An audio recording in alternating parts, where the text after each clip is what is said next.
Ce journal vous est offert par le FPI, Fonds des promotions de l'industrie, votre partenaire privilégié pour la réussite de vos projets.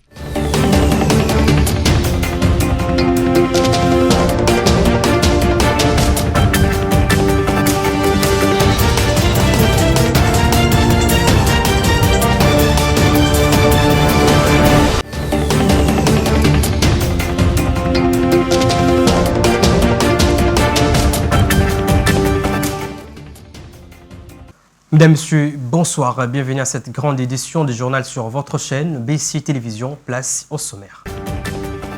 Guerre dans la partie est de la République démocratique du Congo. Après avoir rencontré Paul Kagame, la délégation Senko-SCC a présenté son projet de dialogue au président kenyan William Ruto qui a salué leur démarche. Contrairement à la démarche de la Senko et de l'ECC, la société civile à travers l'ODEP présente des propositions décisives comme voie des sorties de la crise sécuritaire à l'est du pays à suivre dans ce journal. Et puis face à l'intensification de la violence et des déplacements à l'est de la République démocratique du Congo, l'UNICEF appelle à des mesures d'urgence pour sauver l'année scolaire 2024-2025. Encore une fois, bienvenue dans cette grande édition du journal Su. Vous nous rejoignez. Débutons ce journal avec cette actualité. Dans un communiqué de presse dont une copie nous est parvenue, la société civile à travers l'Observatoire de la dépense publique ODEP présente des propositions décisives des sorties de crise qui incluent la mise en place d'enfants de sauvegarde sécuritaires. Suivez. La République démocratique du Congo est déchirée depuis plusieurs années par la crise sécuritaire dans sa partie est. Cette année, les rebelles M23 AFC, soutenus par l'armée rwandaise, ont occupé les villages d'Egoma, Bukavu et plusieurs territoires, villages et cités des provinces du Nord et Sud Kivu. Face à ces défis majeurs qui impactent la stabilité du pays, l'Observatoire de la dépense publique ODEP propose dans un communiqué des recommandations décisives comme voie des sorties des crises avec une approche plus globale et inclusive tout en prenant en compte les réalités socio-économiques et la bonne gouvernance. Cette initiative doit se fonder sur des principes de transparence, d'efficacité, de réconciliation nationale afin de garantir une paix durable, de renforcer l'état de droit et de promouvoir une gestion équitable des ressources naturelles au profit de la population. Parmi les recommandations, l'ODEP propose la mobilisation de la population pour exiger la cessation immédiate des hostilités avec un engagement ferme des partis et retrait des troupes rwandaises à l'est de la RDC. Mobilisation de la population afin de revendiquer l'amélioration des conditions de travail de militaires et des agents de services publics impliqués dans la gestion de la crise. Cette démarche inclut la mise en place d'enfants de sauvegarde sécuritaires destinés à garantir une provision sociale pour les militaires et le personnel engagé sur les terrains, ainsi que pour leurs familles. Et de son côté, l'UNICEF alerte et appelle à des mesures d'urgence pour sauver l'année scolaire 2024-2025 car selon lui, de milliers d'enfants supplémentaires sont privés d'éducation en raison de l'intensification de la violence et des déplacements massifs. Pendant cette période de la guerre, dans la partie est de la République démocratique du Congo, l'UNICEF juge cette situation très catastrophique et présente des statistiques. Suivez.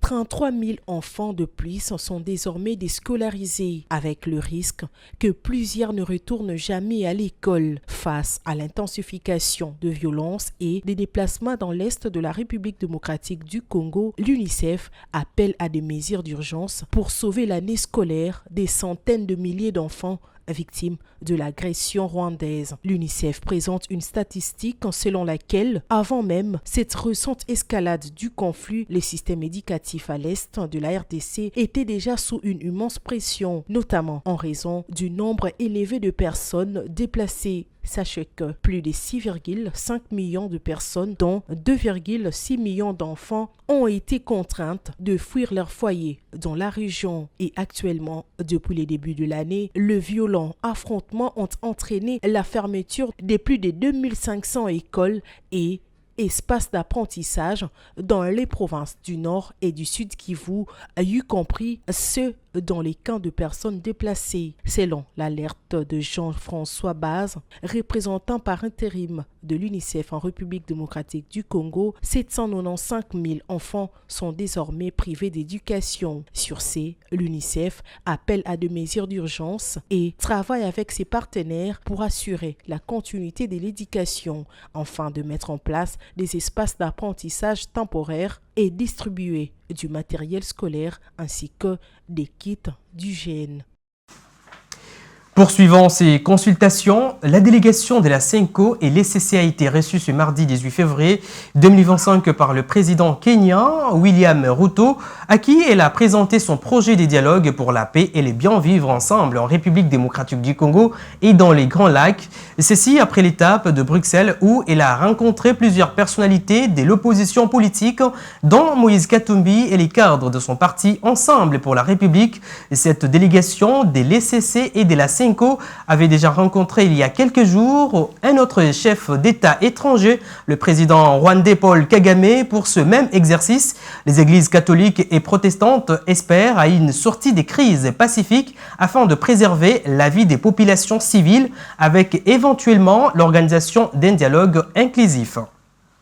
Face à l'agression rwandaise aux attaques des ennemis de la République démocratique du Congo, le ministre d'État de la Justice congolaise, Constant Mutamba, a conscientisé les agents et cadres de son ministère en leur demandant de ne pas avoir peur de l'ennemi, car même s'il foulait les sols de Kinshasa, la capitale, la population serait bien préparée. On l'écoute. Nous l'attendons.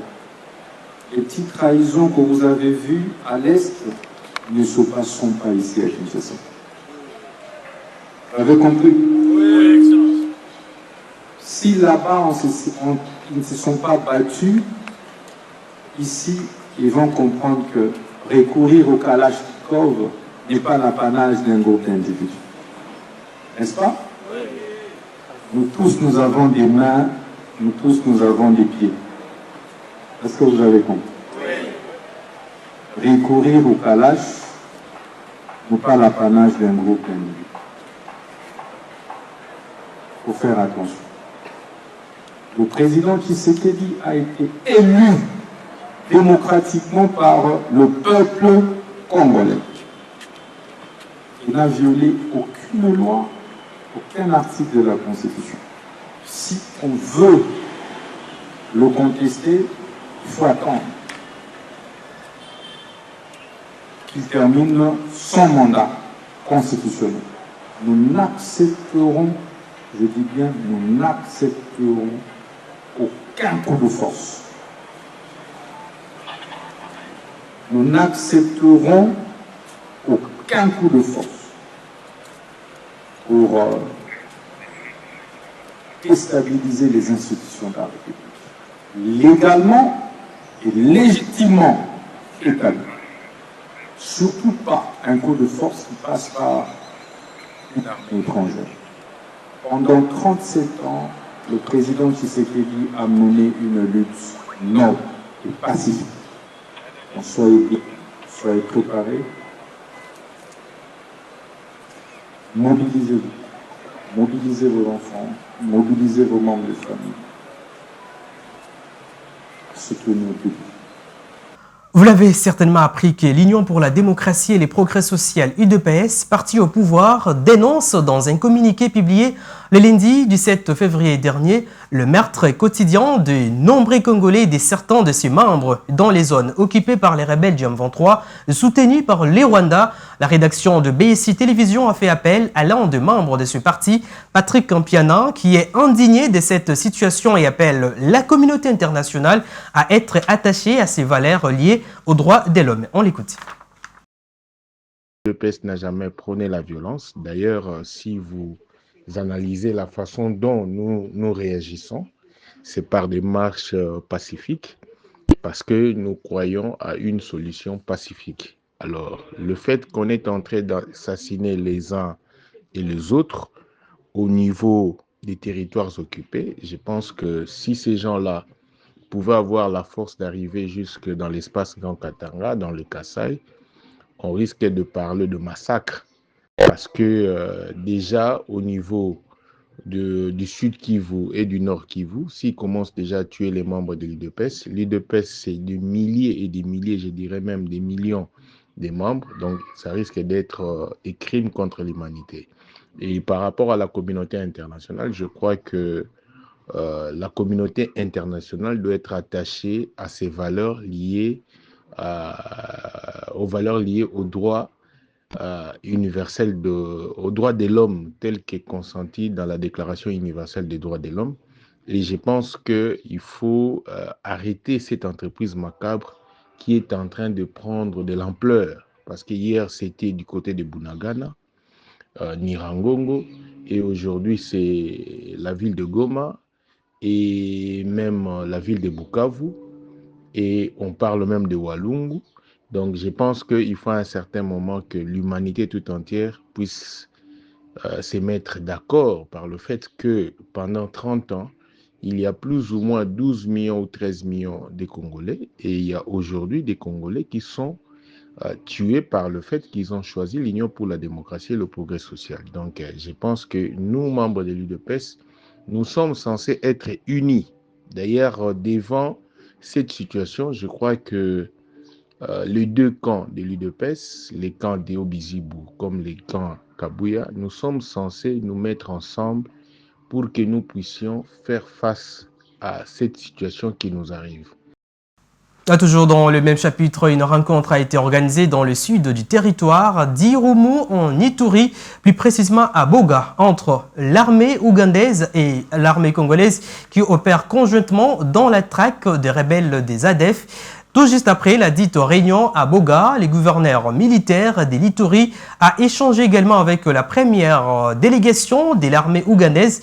Le compte rendu est fait par le porte-parole des FRDC, Gilles Ngongo. On l'écoute. Nous revenons de Boga pour rencontrer l'équipe d'avance qui devrait arriver ici dans le cadre des opérations conjointes.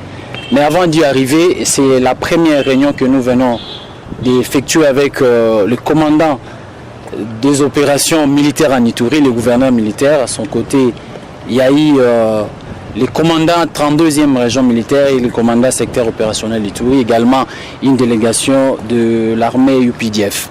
Alors après cette réunion, il y aura une autre réunion demain avec la grande délégation qui est déjà à Boga à ce moment ici. Après cette réunion, il y aura encore une grande réunion d'harmonisation avec une délégation de Kinshasa et de l'armée ougandaise. À ce moment-là, on va définir les actions menées dans le cadre de la mutualisation de forces entre UPDF et les forces armées de la République démocratique du Congo. Et donc nous demandons à la population de rester calme. UPDF, ce n'est pas la première fois qu'il soit en Ituri. Vous le savez, dans les opérations conjointes de Boga, Bourassi, Tchabi. Et donc c'est dans ces cadres-là, la population doit être calme, apaisée, parce que tout ce qui doit se faire, nous allons communiquer de manière officielle. Et c'est là pour l'intérêt de la population tout entière de l'Ituri. Parce que notre effet final recherché dans ces opérations conjointes, c'est la paix et la sécurité de nos populations. De continuer à vaguer librement à ces occupations, de faire confiance tout d'abord à cette armée et aux institutions de la République. Il ne s'agit pas d'une attaque, parce que si c'était d'une attaque, moi je ne devais pas être à Boga avec l'UPDF. Donc soyez-en sûrs que nous sommes là pour vous, avec vous.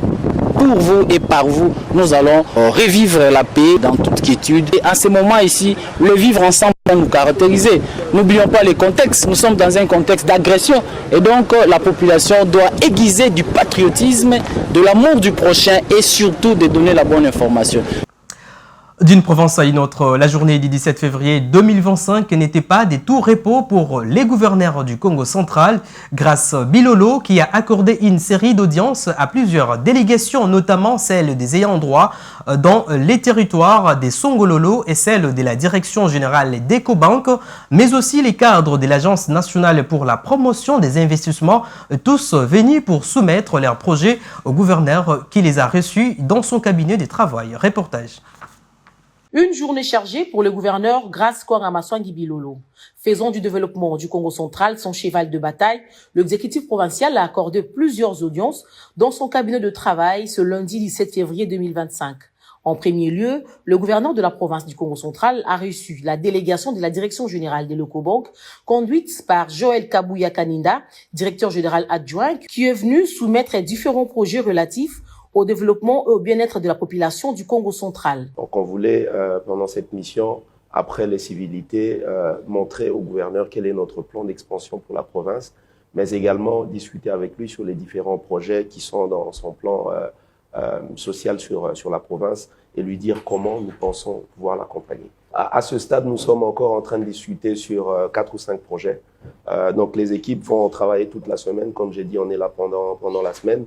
Et après ces discussions et ces travaux, on pourra déterminer quels sont les principaux projets sur lesquels on pourra orienter l'action de la banque. S'en est suivi une réunion aussi importante convoquée par l'autorité provinciale qui, en bon père de famille, a voulu échanger avec toutes les parties prenantes au conflit qui oppose la cimenterie Congo, Simco, et les endroits coutumiers dans le territoire de Songololo. Au sortir de l'audience, l'administrateur du territoire adjoint a livré la quintessence de la dite réunion.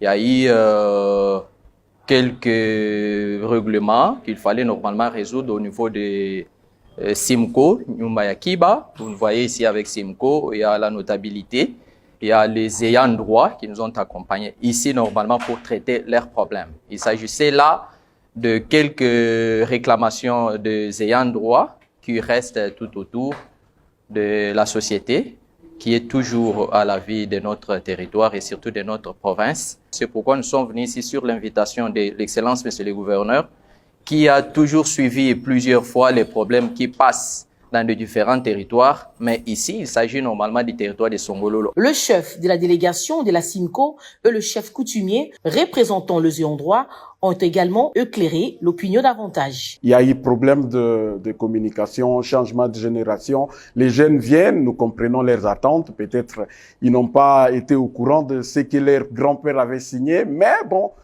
c'est une société humaine. Nous sommes là, nous allons nous mettre encore autour d'une table. C'est la pédagogie. Nous allons continuer encore et encore à communiquer, à vulgariser ce que nous faisons et ce que nous avons déjà fait avec la communauté. En les entendre, la paix règne dans cette partie du Congo central grâce aux bons offices du numéro 1 de la province. Enfin, bouclons cette journée chargée. Le chef de l'exécutif provincial a reçu la délégation de l'Agence nationale pour la promotion des investissements conduite par Michel Machapi, directeur en charge des climats des affaires, venu présenter au gouverneur de la province les projets tels qu'expliqués. La première activité portera sur la sensibilisation et la vulgarisation des réformes sur le climat des affaires opérées au niveau central, donc par le gouvernement central, et des réformes qui sont opérées au niveau du gouvernement provincial. Et la deuxième activité portera sur le renforcement des capacités de tous les membres de la cellule provinciale du climat des affaires. Comme vous le savez, cette cellule est composée des membres de l'administration publique, est composée des experts de la communauté d'affaires, donc représentés par la FEC, la Copemeco, la SOF, la FENAPEC, l'association des pêcheurs et d'autres associations. Reste le TAP de la validation de la feuille de route des 10 projets par les conseils des ministres provinciaux du Congo central dans le but de renforcer les climats des affaires. Apprenons cette information à l'international avant de boucler ce journal. En Ouganda, l'état de santé de l'opposant Kizza Besigye se dégrade. Brièvement hospitalisé, il avait entamé une grève de la faim le 10 février.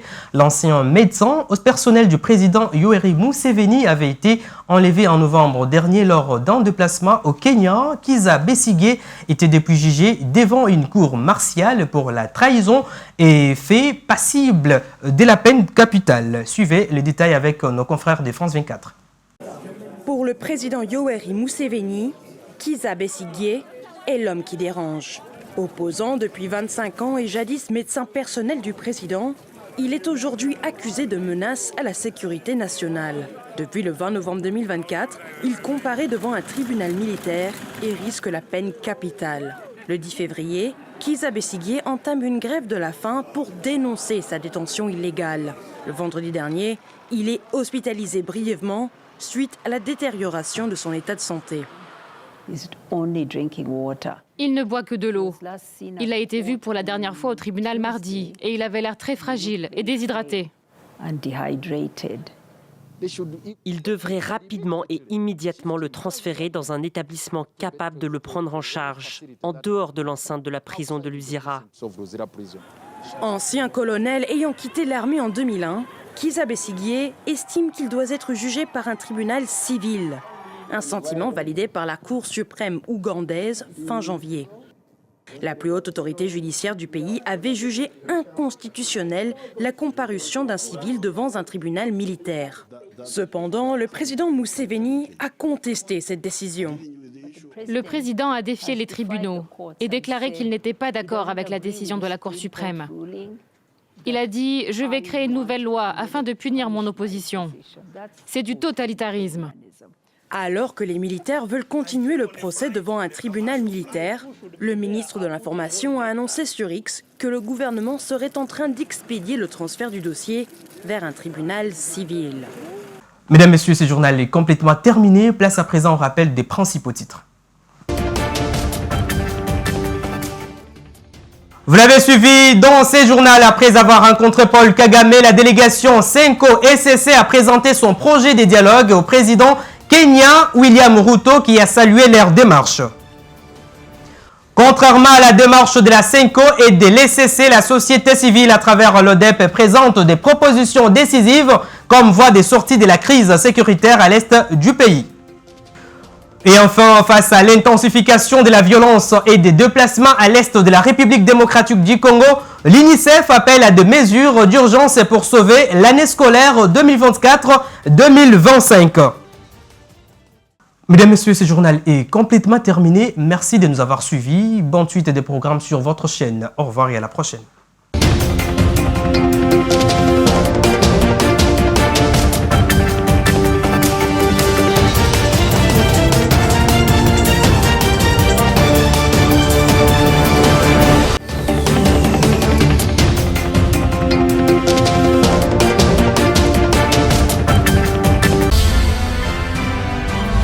Ce journal vous a été offert par le FPI, Fonds de promotion de l'industrie, votre partenaire privilégié pour la réussite de vos projets.